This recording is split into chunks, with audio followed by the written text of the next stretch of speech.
જય શ્રી કૃષ્ણ. નણંદ ભોજાઈની વાર્તા. એક નાના ગામમાં નણંદ અને ભોજાઈ રહેતા હતા. નણંદ બહુ ગરીબ હતી, પણ દિલથી ખૂબ ભલી, દયાળુ અને ભગવાનમાં વિશ્વાસ જ્યારે ભોજાઈ ધનવાન હતી. ઘરમાં સુખ સાહેબીનો પાર ન હતો, પણ સ્વભાવમાં ઈર્ષા અને અહંકાર ભરેલો હતો. લોકો સામે તો કહે નણંદબા નણંદબા, પણ મનમાં પ્રેમ ન હતો. એવામાં પુરુષોત્તમ માસ આવ્યો. આખું ગામ વહેલી સવારે નદીમાં સ્નાન કરવા જતું. નણંદ પણ ભક્તિભાવથી વ્રત રાખે. દરરોજ વહેલી સવારે નદી કાંઠે જઈ ભગવાનનું નામ લેતી.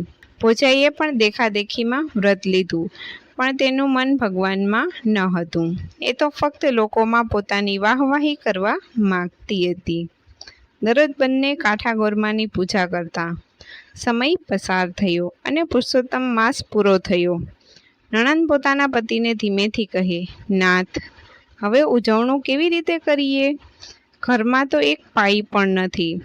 બંને પતિ પત્ની દુઃખી થઈ બેઠા. એવામાં અચાનક નણંદને યાદ આવ્યું. જૂના પટારામાં નાકની એક વારી રાખેલી હતી. તે દોડી ગઈ અને જૂના કપડાની ગાંઠ ખોલી અને વારી હાથમાં લઈને બોલી, આ વેચી જે મળે એથી પ્રસાદ બનાવીશું. બીજી બાજુ ભોજાઈએ આખા ગામને જમાડવાનું આયોજન કર્યું. ઘણા લાડવા અને મીઠાઈઓનું ભોજન તૈયાર કર્યું. પછી તે નણંદબાના ઘરે આવી. નણંદબા, કાલે 84 છે, 9 નોરિયા, 10મે જમાઈ અને 11માં તમે બધા જમવા આવજો. આ શબ્દમાં પ્રેમ ન હતો, અહંકાર હતો. પણ ભોળી નણંદ મનમાં વિચારે છે, ભાભી તો મોટા છે, પ્રેમથી જ કહેતા હશે. નણંદના 9 બાળકો ખુશ થઈ ગયા. કાલે મામાના ઘરે લાડવા ખાવા જવાનું છે. બધા નાચવા અને કૂદવા લાગ્યા. ઘરમાં પુરુષોત્તમ માસના ઉજવણું કરવાનું હતું, તેથી થોડોક લોટ અને ઘી હતું. તેના નણંદે 3 લાડવા બનાવ્યા અને ભગવાનને ધરાવ્યા. પછી તે થોડો પ્રસાદ બધાને આપ્યો. બાળકો બોલ્યા, માં, આટલાથી પેટ નહીં ભરાય. નણંદની આંખમાં આંસુ આવી ગયા અને બોલી, હમણાં મામી બોલાવવા આવશે, ત્યાં સુધી રમો. સાંજ થઈ ગઈ, પણ કોઈ બોલાવવા આવ્યું નહીં. બાળકો ભૂખ્યા જ સૂઈ ગયા. નણંદ આખી રાત વાડામાં હેઠા પાતળા હતા અને તેમાં અડધા ખાધેલા લાડવાના ટુકડા હતા. તે લીધા.